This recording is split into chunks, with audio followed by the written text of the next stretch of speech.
المقارنة هي أكتر حاجة بتنغص علينا عيشتنا، أكتر حاجة بتفقدك متعة الحياة ومتعة الإحساس بالنعم اللي انت عايش فيها ومتمرمغ فيها. كلنا عندنا نعم، لكن ببساطة المقارنة ما بتخلصش. انت طول الوقت عينك بتقع على الحاجة الزيادة اللي عند غيرك واللي ناقصة عندك. انت ما بتشوفش الزيادات اللي عندك ع- عن الباقيين، وما بتشوفش اللي ناقص عنده وعنك. انت كل اللي انت شايفه ان هو حياته احسن بكتير من حياتك. طول الوقت انت شايف الزيادة اللي عنده وما بتشوفش هو ايه ناقص عنده عنك. انت اكيد عندك حاجات تانية احسن من اللي عنده. والفكرة ان كلنا شبه بعض او كلنا متساويين، لكن باختلاف، لاننا مختلفين عن بعض. ربنا خلقنا مختلفين، وزي ما خلقنا مختلفين عدل ما بيننا، لان ربنا مش بس عادل، ده ربنا هو العدل في حد ذاته. فانت متخيل ان العدل ممكن يحطك في ان انت تبقى اقل من فلان او اقل من علان، او فلان يديله ميزة عنك؟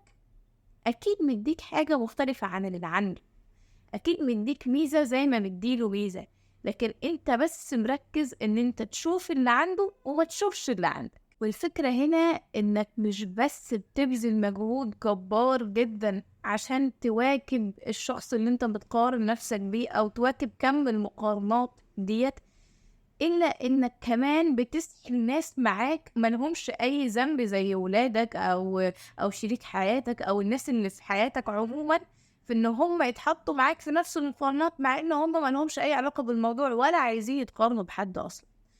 الناس دي ملهاش ذنب في اللي انت بتعمله ده، وانت عمرك ما هتحس انك احسن من فلان او علان، لانك ببساطة ما بتشوفش الحلو اللي عندك، وبتشوف الحلو اللي عنده هو بس واللي في ايده هو بس. وده ممكن يسبب انك تحسده على النعمة اللي عنده، مع ان انت كمان عندك نعم زيك زيه بالظبط. بس الفكرة ان احنا هنا بنبقى مركزين مع الغير اكتر ما احنا مركزين مع نفسنا. والحقيقة انك ما ينفعش تقارن نفسك بحد. الشخص الوحيد اللي انت ليك الحق انك تقارن نفسك بيه هو انت، انت وبس.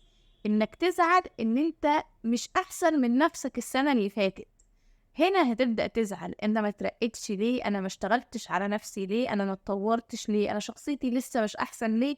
او ليه فيا العيب الفلاني ومش عارف اغيره؟ ده اللي ليك الحق انك تزعل عليه.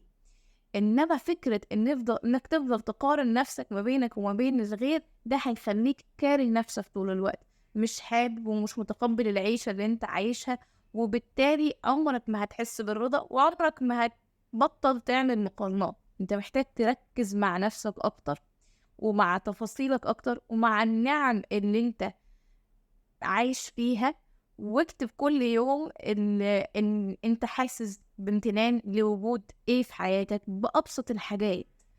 وجود اهلك، وجود صحتك كويسة، وجود شغلانة الحمد لله، في ناس مش لاقية شغل، وجود حاجات كتير قوي الحمد لله عليها، نشكر ربنا كل يوم عليها. لكن انك تقارن نفسك بغيرك ده عمره ما هيكون سبب في انك تحب نفسك ابدا. عشان تحب نفسك تركز معاها هي